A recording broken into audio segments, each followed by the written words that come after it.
Ladies and gentlemen, welcome to Albany. And I know you'll agree that thanks go to our next speaker. It is a very different and a much more improved Albany than it was 2 years ago. It's an Albany that's finally working to solve the problems of the people of New York. It's an Albany where Republicans and Democrats have worked together to balance the budget with no new taxes and no new borrowing. They did it together on time for the first time in many, many years. And here, just in the last year, so many other great things have happened and been accomplished under the leadership of our next speaker. Everything from ethics reform to marriage equality to an economic growth plan that will create more jobs for more New Yorkers. Yeah, this is definitely a different Albany. And the difference is the person I'm about to introduce to you. He came here just 1 year ago, and he promised to change things. He promised to get things done. And he promised to put the people before politics. And he did it over and over again. And now he's back this year with a new agenda, an agenda that includes reforming a government pension system that will bankrupt all of our localities if it is not fixed. As everyone in this room is painfully aware, out-of-control pension costs are crippling our communities, and Governor Cuomo has shown tremendous leadership by advancing pension reform that is truly reform. His Tier 6 proposal is doubly historic. It finally addresses the underlying causes of New York State's unsustainable defined benefit pension plan, while offering public employees the option to choose the portability of a defined contribution plan.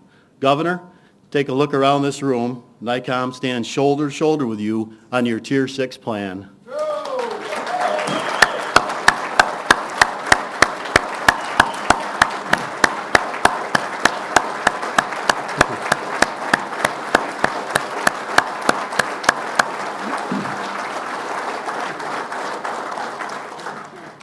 He's the first governor to fight for real mandate relief that all of us in this room so desperately need.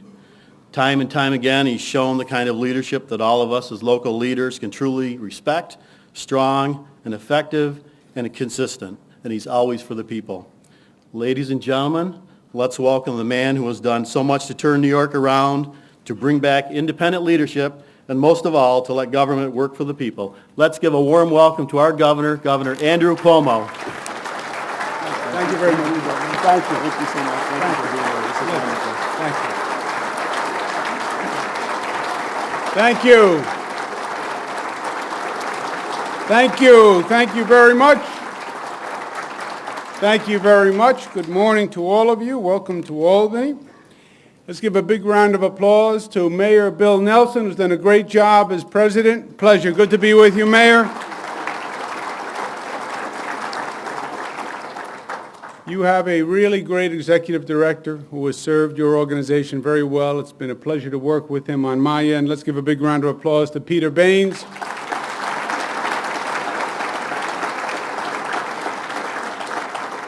All the members of the NYCOM Executive Committee, pleasure to be with you. I want to thank you for your help and partnership over the past year. Listening to Bill talk about the past year, it is amazing that it's only been 1 year that I've been governor. Feels longer. It's a very long year, I want you to know. I didn't always look like this. I looked a lot younger a year ago.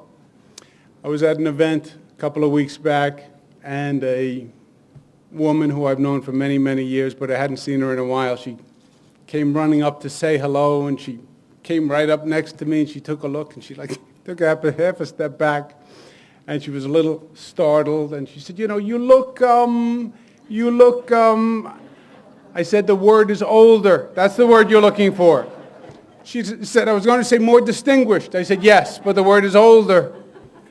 It's been a long year, but a good year. We got a lot of good things done. And it's been a pleasure to work with you over that past year, and I look forward to working with you going forward. I have a long relationship working with mayors, and not just in this position, but I used to be the HUD secretary, first assistant secretary at HUD, and then secretary of HUD, Housing and Urban Development.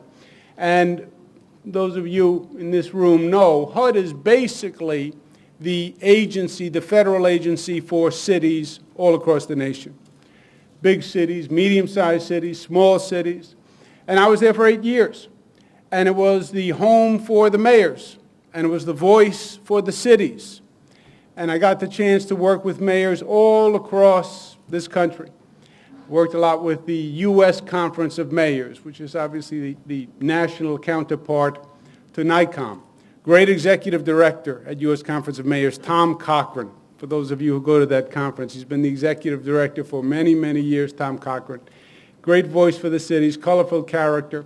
His son, Alex Cochran, came to work with me at HUD. Alex Cochran is now the head of the D.C. office in Washington. So if you ever need anything done in Washington, Alexander Cochran is the state employee, and he can help you. But it was my pleasure to work with the mayors because there is a different feel of government on the local level. And mayors have a proximity to the people. And mayors have a proximity to the problems. There's an immediacy in your relationship. There's an accountability and a responsibility in your relationship because you are right there. There's nothing abstract. There's nothing conceptual about the role of a mayor. People understand what you're supposed to do. They understand what's happening. And that immediacy, that proximity makes the relationship difficult, but it also makes it rewarding. I believe it also makes it effective. I believe in some ways the further you get from the people, the further government becomes removed from the people, the more abstract, the more theoretical, the less accountable. It's one of the things I deal with here in Albany, trying to explain to people what Albany does, what the state government does. They know what you do. They're not so sure. What does the assemblyman do? What does the state senator do? How is that different than what the county does? And for a lot of years, I think the fact that they didn't know what Albany was supposed to be doing is why Albany wasn't held accountable for not doing what they were supposed to be doing. And one of the things I'm working with this year, what we were working through last year, is explaining to the people what the state government should be doing, developing that connection, developing that responsibility. I want the people of this state to hold state government responsible. I want them to know what it's supposed to be doing and what it's done and what it hasn't done. And I want the people to hold the elected officials as accountable as they hold you every day. It will make this state government better if it has to deal with the same responsibility that you deal with day in and day out. And I'll come back to that in a moment. I just finished my State of the State and my budget address, the way you did the State of the City. And I'd like to take a few minutes with you this morning to go through a couple of the plans that we've been working with quickly, where we were last year when we took over, which you know this state was at a crossroads, in my opinion. The problems that the people of this state were facing were from one end of the state to the other.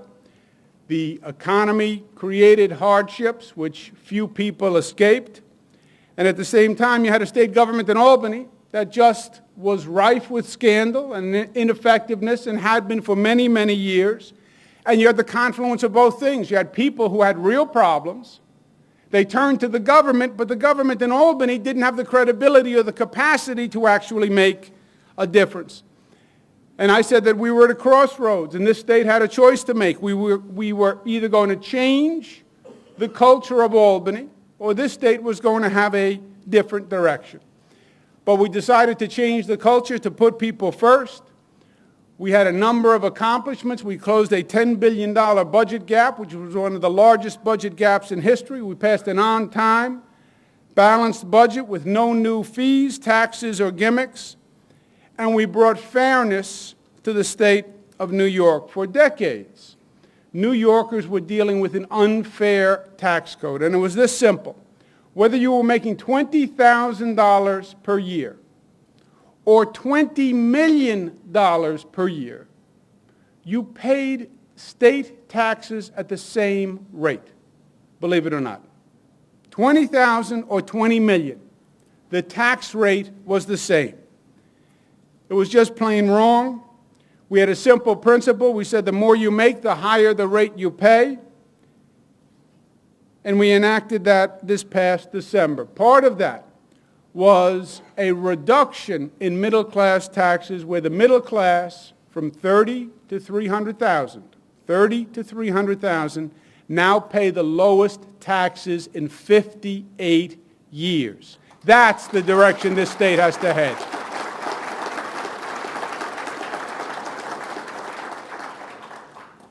So 2011 was a successful year for the state, but as you know better than anyone, we've only just begun on our quest to build a new New York. The best thing that we can do is to get the economy running, to create jobs all across the state. If there is a tax base and you're collecting taxes, you'll take care of your city, your town.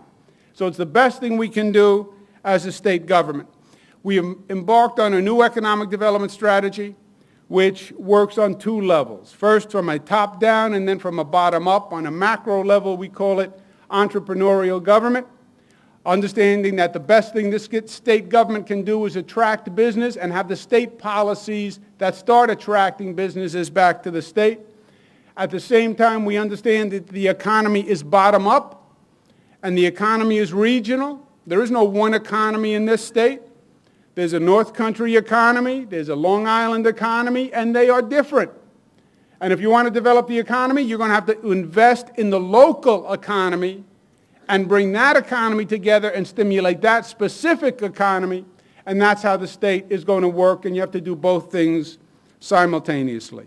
We've begun transforming New York's climate from anti-business to pro-growth, on-time budgets, balanced budgets, no new taxes. We closed a $10 billion gap last year, and we intend to do the same thing this year, closing a $2 billion gap with no new taxes. At the same time, investing in bottom-up economic development. We had one round of regional economic councils last year, worked very well. We want to do a second round this year to keep that energy going. We're also investing in the SUNY system, especially in upstate New York, where the SUNY campus becomes both an economic engine and an academic engine, and incentivizing the SUNY system to find out how do you create jobs as the regional catalyst, and how do you improve the academics of the school at the same time. It's also a great time to rebuild New York. We want jobs, we want to stimulate investment, we want growth. At the same time, we have to be rebuilding our infrastructure to be competitive and safe. You know the numbers. 32% of the bridges are rated deficient, 40% of the roads, 83% of the state parks. We're going to do a $15 billion Rebuild New York campaign, accelerating capital, and rebuild hundreds of bridges all across the state, 2,000 miles of roads, municipal water systems, but doing a lot of the capital work that we need to do anyway. And it's the time to do it now to stimulate the economy. We're also going to be focusing on the power system in this state. It's also long overdue, putting in a statewide power grid that connects the supply to the demand. We have tremendous supply of energy in the North Country, Western New York. We have tremendous demand, especially in downstate New York. We just don't have a way to connect the two. We're going to put in an energy grid, privately financed, but something that we need to do that I believe is going to be the equivalent of Eisenhower's highway grid in the 50s and the 60s, and how that stimulated the economy. I believe the power grid will this year. We're going to do it through a state RFP and a state master plan, but we believe private companies can invest up to $2 billion to put in a power grid and create the jobs in the meantime. In the meantime, we must focus on the real priorities, and I believe all of you will agree with me that one of the top priorities for all elected officials in this state is to focus on public education. It's probably one of the single greatest responsibilities government has. From a state perspective, focus on jobs, the economy, and then on public education. This is the area where I probably learned the most last year as a rookie freshman governor. They took me to school last year in the area of public education. What I learned was that everyone in Albany who works in the field of education has a lobbyist. I've never seen anything like it. This is a whole complex. Superintendents and their association, they have lobbyists, certainly. Principals have lobbyists. Teachers have many lobbyists. They're not all this one fellow, but they all look basically like that one fellow. Plus or minus. Sometimes the tie changes, but they all have the same look. School boards have lobbyists. Maintenance personnel have lobbyists. Even bus drivers have a lobbyist. But what's interesting is, you know, the only group without lobbyists in Albany are the students. You're exactly right. Well, this year I'm going to take on a second job because I have a lot of time on my hands. So I'm going to be the governor of the state of New York. I'm also going to be the student lobbyist. I said this in my State of the State. I'm going to do it on a pro bono basis. I don't want any ethical conflicts, and I don't want anyone saying I have two sources of income. I'm going to put the name on my door right there on the second floor, because education should be about the students' interests and not the business interests. And that is a simple statement, but it is also a profound statement. We need a paradigm shift when it comes to education. And we have to get away from thinking about process to results. We have to shift our thinking from the system to the individual, from an obsession and focus on what are the salaries and the pensions of the people who work in education. And let's start obsessing and focusing on what are the graduation rates and what are the test results of the people who are supposed to be served by our education system. Let's stop talking about the bureaucracy and growing the bureaucracy and fostering the bureaucracy, and let's start thinking about the student. Let's stop focusing on the adults, because the education system was not about the adults. It's not what the taxpayers pay for, an employment system for adults, and we call it education. The taxpayers are paying for the best education for the children. It was about the children, and we have to remember that, and we have to get back to that.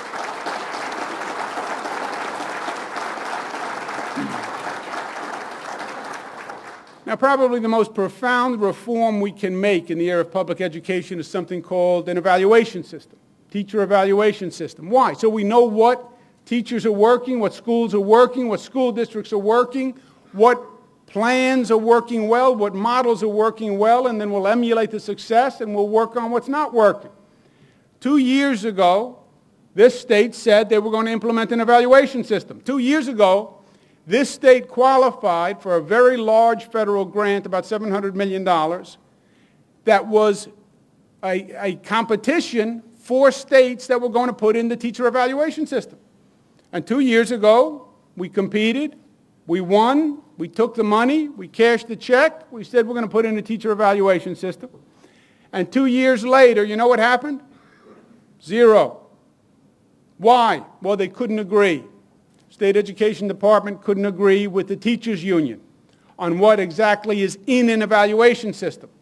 And since the state couldn't agree, then the local districts couldn't put in an evaluation system because the state didn't have an approved plan. Sounds familiar, right?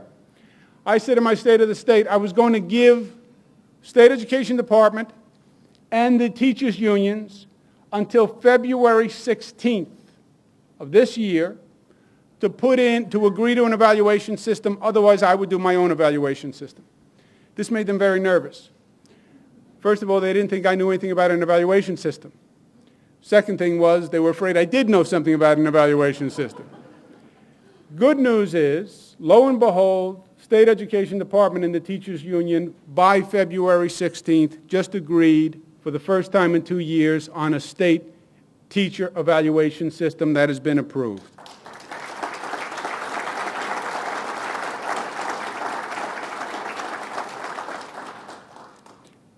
Now New York is actually a national leader with a rigorous statewide evaluation system. The next hurdle is for the local school districts to now enact the teacher evaluation system based on the state regulations. What we've said there is the local districts have 1 year, about 1 year, till next January, to approve their local plan with their local teachers union. We've also said they have the year. If they don't have a plan in place by next January, they will not be eligible for any increase in state aid. In this budget, we're planning a 4% increase for education. However, if a school district doesn't have the agreement in place, they won't be eligible for the 4% increase. Why? Because at one point, government has to perform. And we've been talking about this for too long. It's been years. We failed our students. You want to start to change it, you have to put your money where your mouth is. You have to demand performance. If they want the increase in state aid, if they want the taxpayers to pay more, they have to do their job and agree on a teacher evaluation system, period. So the equation is simple: no evaluation, no money, period, for dramatic effect. What is the best thing Albany can do to help you do your job? 2 words: mandate relief.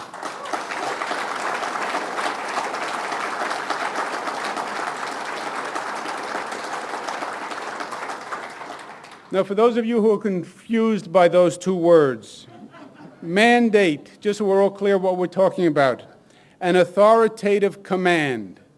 Relief, removal or lightening of something oppressive. You put those 2 together, that is exactly what we're talking about with mandate relief. Now, everyone agrees on the concept of mandate relief, but the reality is something different. This gets back to the disconnect I was talking about between you as a mayor and the state officials. Every state official you talk to, I support mandate relief. If you elect me, you will get mandate relief. First chance I get, I'm going to vote for mandate relief. I believe deeply in mandate relief. You believe in mandate relief? I believe in mandate relief. Great. Let's pass mandate relief. Oh, hold on now. Hold on now. I didn't mean that by mandate relief. I didn't think that's what you were talking about. No. That will make people unhappy, and that would be a bad thing. No, but I support the concept. In concept, we all support mandate relief. I've had this conversation for the past 14 months. I went through this in the last budget. Everyone supported mandate relief. Nobody voted for it. That was the problem. That's what we want to change this year. Here are the facts on mandate relief. And they are simple and they are straightforward. There is no great political, theoretical debate about mandate relief. I would love to say the Republicans believe this and the Democrats believe this, the liberals believe this and the conservatives believe this. There is no theoretical debate. There is no political debate. There is no ideological debate. These are numbers. And the numbers are just unsustainable. The numbers tell a damning story. 185% increase from 2009 to 2015. When these state officials come to you and say, well, we're not sure, it's these state officials who just increased the pension fund contribution 185% projected 2009 to 2015. And it is squeezing taxpayers all across this state. I believe in the property tax cap. I believe in it. I believe in fiscal discipline. I believe in saying to the homeowners and the taxpayers of this state, we get it, and don't move, because we're going to get it and we're going to change and we're not going to tax you out of your house. But at the same time, you want to reduce taxes, you have to reduce expenses. You can't do one without the other. And I know it's hard. But I know we have no choice, and that's what pension reform is all about. Now, you know this, and you say it as well as anyone. Mayor Miner says it. Bill Nelson says it. Out-of-control increases in pension costs are threatening every local government's ability to provide essential municipal services. Paul says it. Without these changes, villages such as Patchogue will cease to exist. But Margot says it even better. This is crazy. You're going to bankrupt small villages and townships. This is crazy. And sometimes you don't need a lot of words, because this is crazy. You look at the cost to the localities, 2001 for villages, $6.9 million to $170 million. A 2,000 2,000% increase. 2,000% increase. At the same time, every politician in this state will stand up and say, we have to do something about taxes.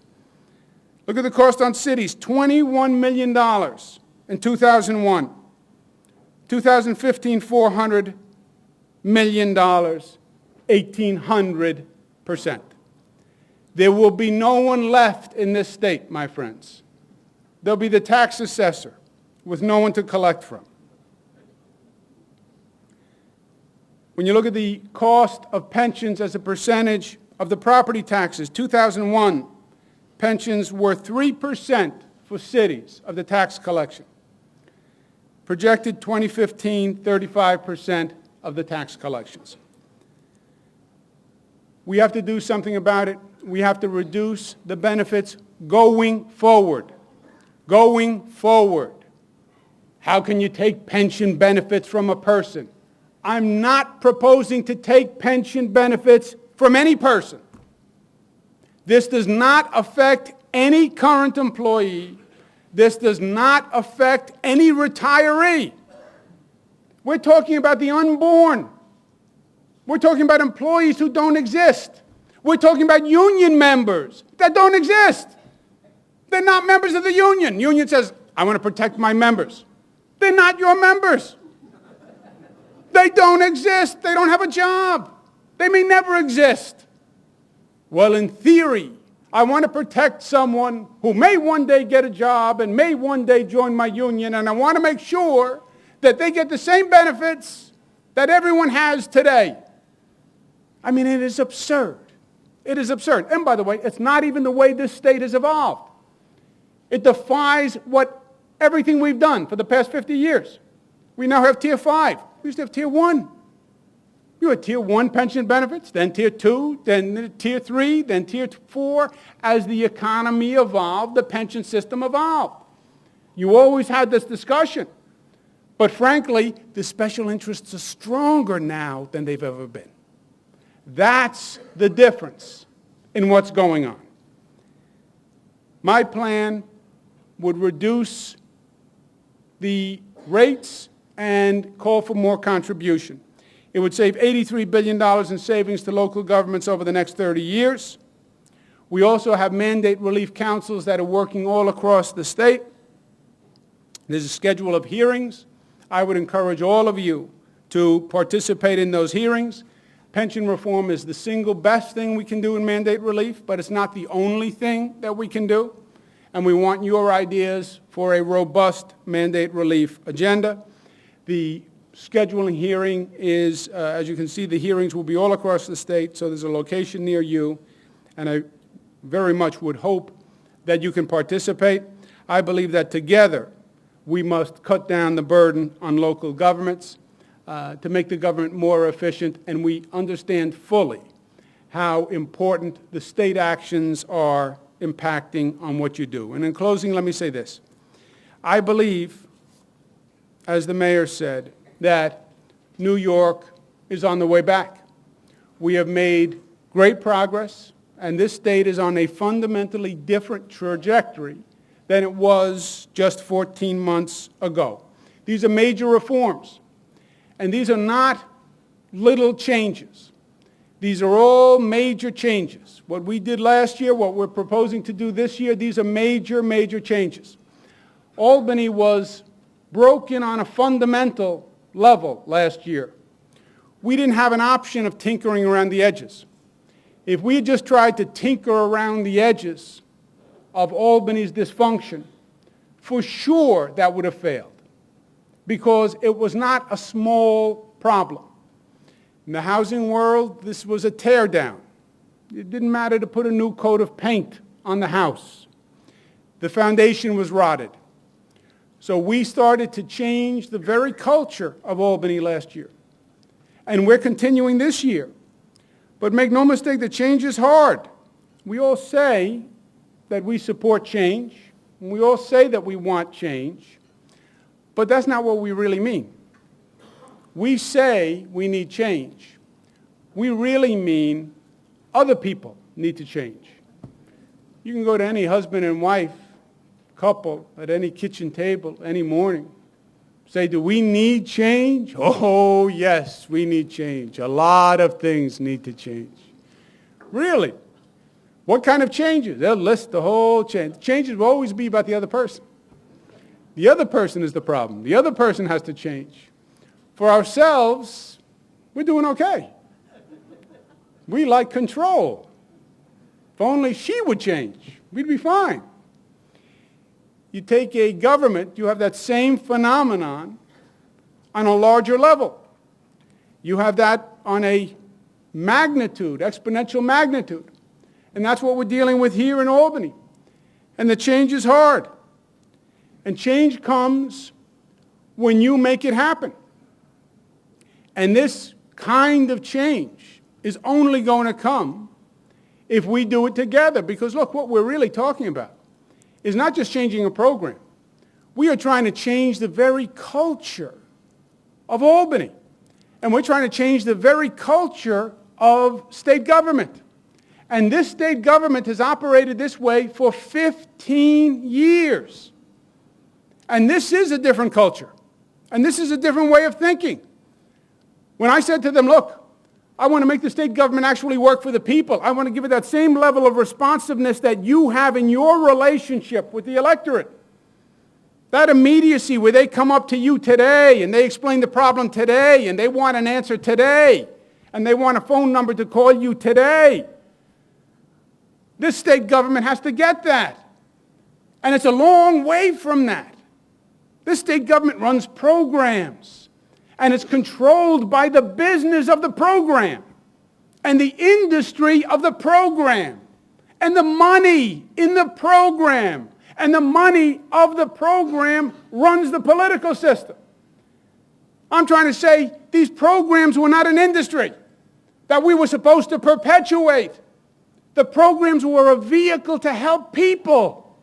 Last year, the Medicaid program, it was not the industry of the Medicaid program. Medicaid is a beautiful program to help give health care to poor people. It was not about making hospitals rich and health providers rich and people making campaign contributions. It was helping poor people. Education is not about the unions and not about the bureaucracies and not about the lobbyists and not about the PR people. It was about the student. It was about the child. It was about improving education. It was giving that kid hope and giving that kid opportunity. And saying to that kid, if you go to a public education system and you do whatever you have to do, you can be whatever you want to be. We lost the focus from the service to the industry. This year it's about pension reform. Pension reform. That we need to change the relationship with the special interests because we can't afford to pay the pension because the taxpayers are broke and we can't keep raising taxes because we'll continue to see businesses leave the state. And we need to change that attitude. So we have to say to the special interests, we need to renegotiate the pension. And they're saying no. And this is a company town. And they are the company. If we have this argument in this town, we lose. Because they control the dialogue. What I'm trying to do is have the argument outside of this town. I don't want to have this debate in Albany. I want to have it in your city. I want to have it in your town. I want to have it in communities all across this state. Because that's where people get it, and that's where people understand the facts, and that's where we will win. But I need you to make that happen. Now, I don't need you to come to Albany and say, I told them what to do. I went, I saw the governor, I told him, you better do pension reform. I know what I need to do. I need you to help make it happen. I need you to go back to your community and explain it to your constituents. I need you to call the local politicians to task. Call up your assemblyman and call up your senator and say, come in. I want to have a conversation with you, with the trustees, with the council. I want to bring people in. And I want to know where you are on pension reform and where you are on mandate relief. And I want you to understand what's going to happen to the taxes in my town and my city if I have to pay those increases in the pension. And I want you to choose, Mr. Assemblyman. And I want you to choose, Senator. And I want to know if you're with the special interest in Albany or if you're with the taxpayers in your district. Because it's one or the other.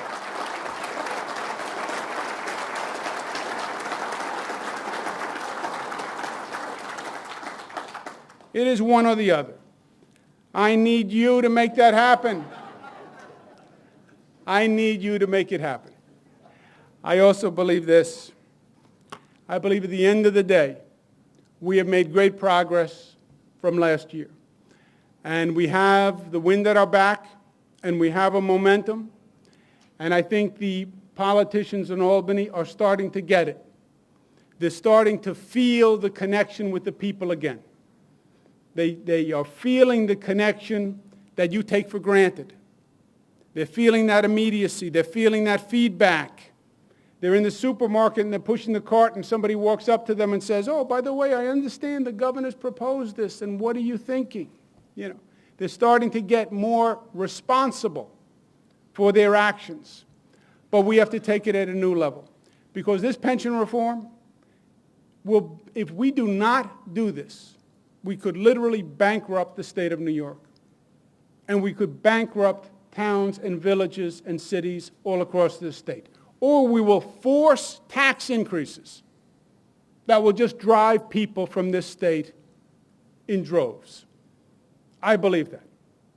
And there is no clearer case where it is just a question of politics. It is just a question of politics. And we're all politicians. And we all get politics.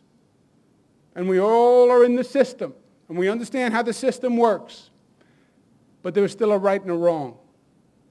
And when you're in this business, it's public service. And you're there to serve the people. And in this case, the needs of the people are clear. And the needs of the people have to be served. Together we will do this. I need you to do my job. You need me to do your job. People don't live in a city. And people don't live in a town. And people don't live in a state. They live in all of the above. They live in a city, they live in a town, they live in a county, and they live in a state. And either all of them work or none of them work. We are all in the same boat. Either we make this government in this state work for the people who pay for it, or we don't. We've had a good year so far. We have a great agenda this year. We can take this state to a place that it's never been before. I believe that. I believe deeply in the role of public service. And I believe deeply in the role of elected officials. And I believe that government can make community stronger than it's ever been. And I believe this state hasn't yet reached its full potential.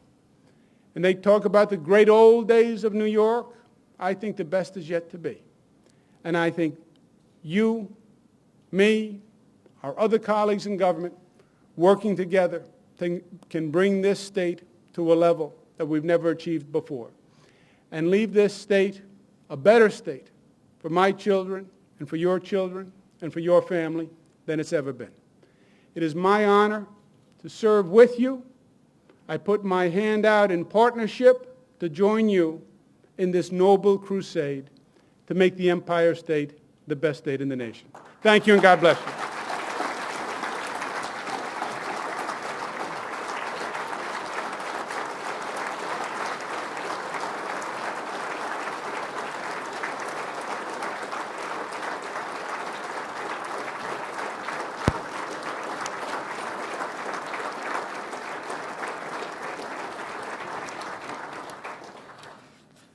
Governor, on behalf of our entire membership, thank you so much for joining us today. We're so grateful for your time. As mayors and elected officials of cities and villages across the state, we deeply appreciate you taking on the fight for pension relief and mandate relief. And I would just like to tell a brief story. I had the privilege last year of having a one-on-one private conversation with the governor. He wanted to know what cities and villages, what their needs were to become better and stronger. I barely got the words mandate relief out of my mouth. The governor reached out, shook my hand, looked me in the eye and said, I get it. I get mandate relief. It will be coming next year. I think we now know that the governor does get mandate relief. With his leadership, with our support, we're going to get the mandate relief our taxpayers deserve, and we're going to do it this year. So thank you, Governor, for that.